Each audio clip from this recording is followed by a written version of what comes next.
一家盖房乡邻都来帮忙是种什么体验？盖了无数的房，却买不了一套属于自己的房子。于是包工头小云决定砍下老一辈种的大树，用来建造一个舒适的新房。离开喧嚣的城市，生活也开始变得简单了些。这些大树将作为建造木房的主材。稻田旁的大树很多，虽有些不舍，但这一举动也是迫不得已。这些大树都会被处理成合适的尺寸。好在此地离建造地不远，在一个舒适的天气，微风不燥，迈着沉重的步伐，他一步步完成了木头的收集。接着在离家不远处，用以前成熟的开荒技术，每一个力度把控十分到位。虽然挖掘地基的过程十分辛苦，但一想到能住进新房，就当是一次锻炼身体，还能避免生病。等完成地基的开挖与平整，他开始将一侧的木头搬运过来。为了以后的生活更加便利，挖掘机进场时还顺带挖出一条毛路。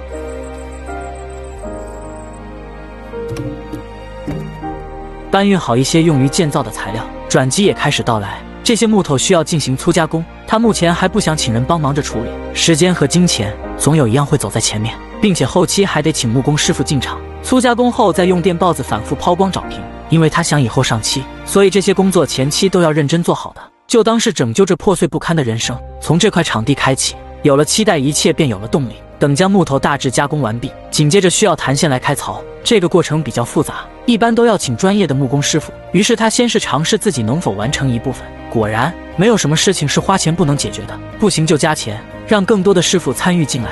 这些木头经过精心的加工开槽，组成了木房建造中的柱子。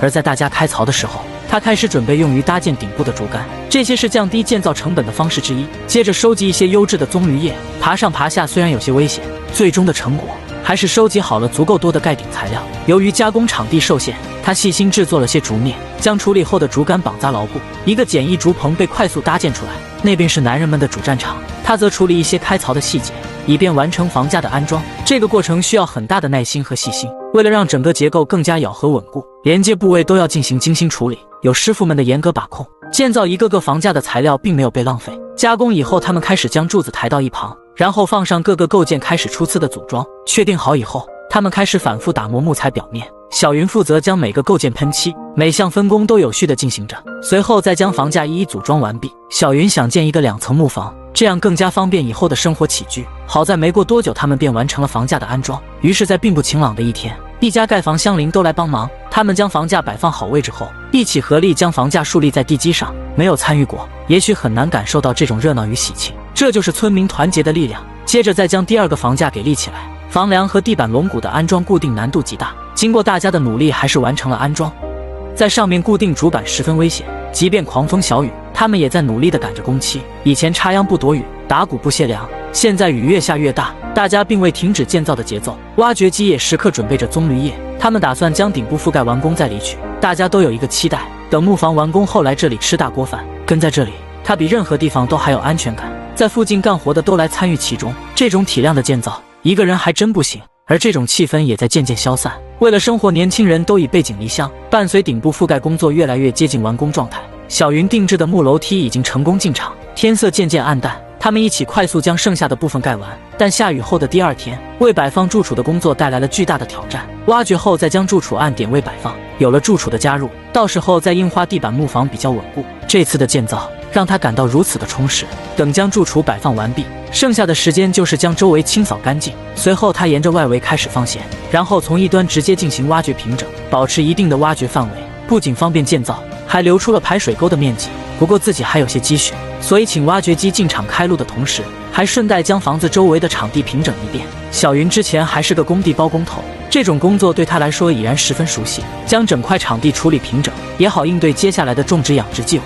他非常喜欢假山水井和凉亭，这些建造都会在他的规划范围内。他不仅能自己设计场地，动手的能力也非常强，绝不是那种靠嘴皮子撑场的假大佬。现在看起来整个场地效果很差，在十分的精心平整和回填之下，加上小云仔细将土坎处理平顺，上面是平台，下面是以后的种植基地。在一个阳光明媚的早上，他开始了搅拌砂浆的工作。要想硬化地板，还得从平整后的土坎下方砌墙。有了干工地的经验，尺寸这方面他完美把控。接着铲一些砂浆打底，然后从上面砌砖。好久没自己亲手上场，突然自己上手气强，还真有一丝不习惯。运材料的事情包给了之前合作的老师傅，自己每天的工作就是边平整边砌墙。平整后的小地块，他规划其用来作为连接木梯的平台，剩下的两侧和背面直接砌一道矮墙过去，为后面的地板硬化做好充分的准备。而为了能快速定出硬化的大体范围，他在楼梯前侧快速砌筑台阶范围，到时候硬化地板也好将木梯直接固定在平台上。这种想法比较稳妥。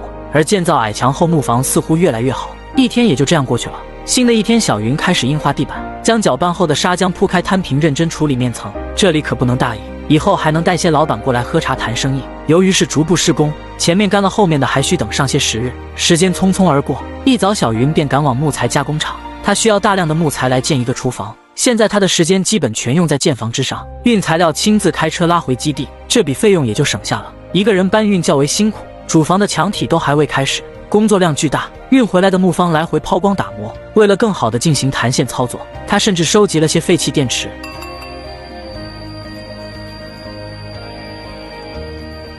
好在不一会儿，他便精确定位出每个开槽的点位，借助油锯快速完成了初步加工，然后再用凿子准确开槽。他也是边学边见，尽管没有木工师傅那样专业，但加工厨房的各部分结构还是绰绰有余。随着阳光明媚的日子一天天过去，加工后的木材也逐渐完成了喷漆。收集材料的地方虽远，既然无法改变地点，那就一车车直接将其拉回基地。剩下的准备工作就差准备几根可搭建支架的木头。一棵棵小树在油锯的用力输出下应声倒下，快速处理掉上面的枝干，将其扛回农场以备用。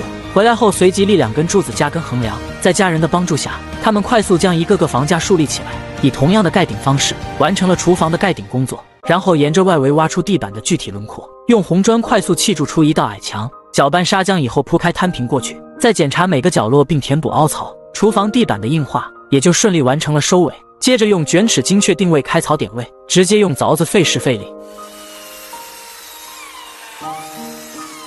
钻孔后，小云快速开槽每个部位，果然有门手艺，傍身非常不错。想要什么效果自己动手即可，但墙体的封闭要怎样处理呢？他已经想好了，直接买加工好的原木棒来进行建造。因为只需在框架上固定2根木条，然后将原木棒切割成合适尺寸，一根根摆放上去，形成较为透气的墙面。窗的位置也按一定间距固定原木棒。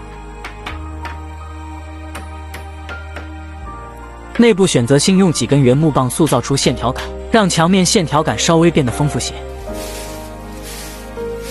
建好墙体，他开始准备加工木方，用来建造厨房的木门。2根木方组成了厨房的门框。等将荷叶固定好后，装上大门右侧还有多余的空间，他只能选用2块木板来封闭，上下各固定2根木条来压住木板。此时此刻，一个专门用于准备和烹饪食物的空间便被完美建造出来。最后再上漆来增加辨识与美观度。厨房内部用红砖砌一个方便做饭的柴火灶，烧烤做饭2不误。厨房的完工是一个新的起点。享用着美味的食物，瞬间味蕾被打开，环境很安静，但他的内心是激动不已的。休息几天后，小云开始加工木板来建造2楼地板。有了期待，便有了源源不断的力量。确定尺寸，再进行精确的切割。既然无法买一套属于自己的房子，何不如自己在乡下建一个舒适的农家小院。每块木板都会反复进行抛光打磨，满分的面层体验感十足。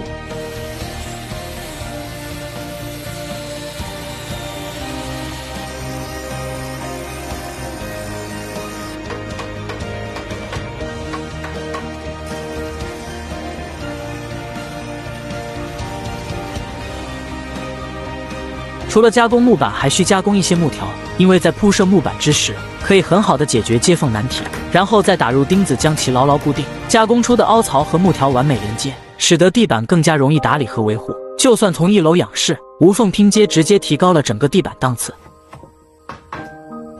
比较难处理的是木板与柱子的衔接，小云只能按形切割成合适的形状，这样放上去2块木板和柱子以及木梁形成完美衔接。小云建造了许久，地板效果渐渐被呈现出来，压紧后再打入钉子将其牢牢固定。要不是他在工地干过这种细活，这样的地板铺设还真无从下手。